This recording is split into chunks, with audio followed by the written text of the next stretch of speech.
What's up, Caleb? And who do you feel like has more Mexican fans heading into the fight, you or Armando? Me for sure, no doubt. Got my Tustin folks here with me. Southsiders for Caleb. Got my T-Town folks in here with me.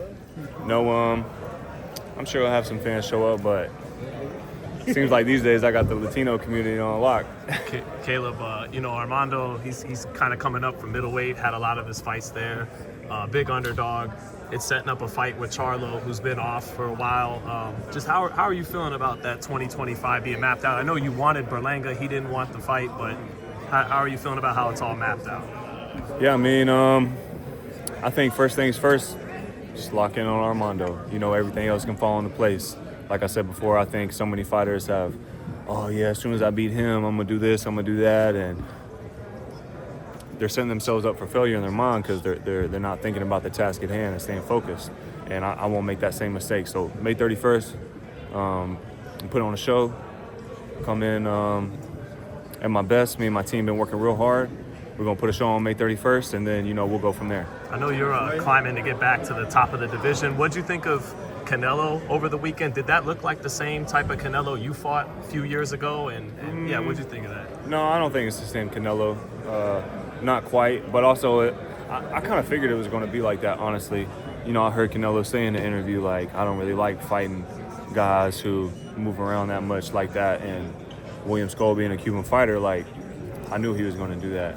And so was curious to see, how Canelo would handle that. And, he cut the ring off well, but that guy I felt like he didn't really want no part. And it makes for not as a appetizing fight, but still got that fight in September with him and Crawford, so we'll see. With him getting older, does that only, feel like you increase your chance that you could beat him in a rematch, Canelo?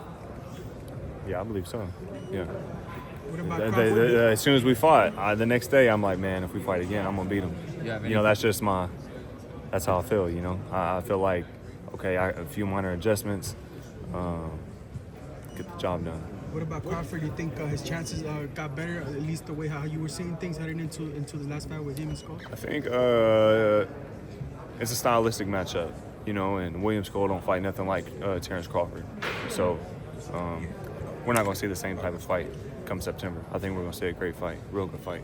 You and Terence have always had like a good relationship, but if he makes Canelo come off the titles, is he on your radar then in the division? Yeah, I mean, all the top super middleweights are on my radar. I want to face the best, and a lot of fighters say that, but I don't feel like a lot of them have shown and proved that. I feel like I've shown and proved that, so I want to face the best. You had something to say earlier. Yeah, well, what are your predictions on that fight? Crawford and Canelo. Man, I don't know. You may think about it for a second and say, oh, well, there's weight classes for a reason, right? But Crawford's a special guy, you know what I'm saying? And so I think it's going to be a great fight, and I'm just a fan on that one. I just want to see a good fight, and I think it will be. Caleb, you and Charlo were talking while Ray was doing his spiel on the stage. What are you guys talking about? I'll leave that between us. Yeah, respectfully. Canelo as an opponent. I'm interested to know, you said you think he's slowing down a little bit. What did you see that makes you feel that way? It's not anything that I saw particularly in that fight, but just where he's at in his career. I feel like he was almost at his peak, when we fought. And maybe it's been a stylistic matchup with some of his opponents, or maybe he's starting to get a little older. I can't say for sure. We can all sit here and speculate all we want, but I think we'll get a good read on that come September. Against a fighter who is not going to just be moving around the whole time like William Scull, will make Canelo fight, and I feel like it's going to be a good back and forth. What is that going to mean for your legacy when they look back and say that's Canelo's last real big win? That's obviously his last big knockout too, only knockout. But what if they go back to his legacy and say after Plant, he was never the same? I don't know. I'm not really trying to get patted on the back for losing. You know what I'm saying? So I came up short. It was a real disappointing moment for me. But I used that as fuel and fire and motivation. Went back to the gym, and like I said before, I feel like some fighters lose and it like shatters their confidence. Whereas me, it's like, well, man, now I'm one step closer to where I want. And so come back, knock out of the year, and falling short doesn't deter my confidence. You know, it doesn't make me who I am. If anything, it does make me who I am. My losses make me stronger. You know, so it's about how you look at it. So, but. What did you whisper in his ear? Who? During face-off, Armando? Oh, I'll leave that between us two. Yeah. Do you feel like It's a secret. Do you feel like you unlocked something new to your style in the McCumbee fight? Yeah. I mean, over the 18 months, me and my dad had really been working in the gym on my inside game and him and Brad staying in touch, and you know, went out to Philly. Brad came out to Vegas, and but it was me and my dad in the gym a lot, just really grinding, working on that, and a lot of sparring too, like 300-something rounds by the time I came to the McCumbee fight, and it paid off, you know. And I think it's just important to keep, you know, smoothing the edges of your game, because at some point you're gonna need that facet of your game that's going to show up in a fight where that's what you need, and so you want to make sure you got all the tools ready for it. Do you bring that out in the Resendez fight or just box his ears off? We'll see. What are the best attributes of Resendez? The best attributes.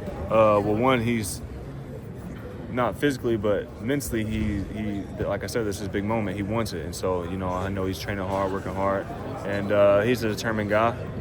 He wants that life-changing moment, but I'm a determined guy too, and I'm not looking to let him take that from me. So.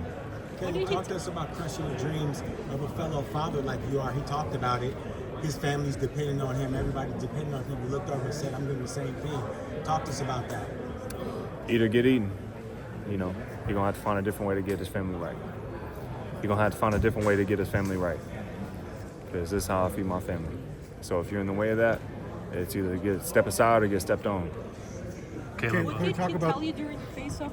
He said, I'm not scary, I'm not afraid. Is that what he said? My Spanish ain't all that, so. Oh, okay. Can we talk Yeah, about okay. the division picture really quickly? I know you went back and forth with Berlanga for the longest time.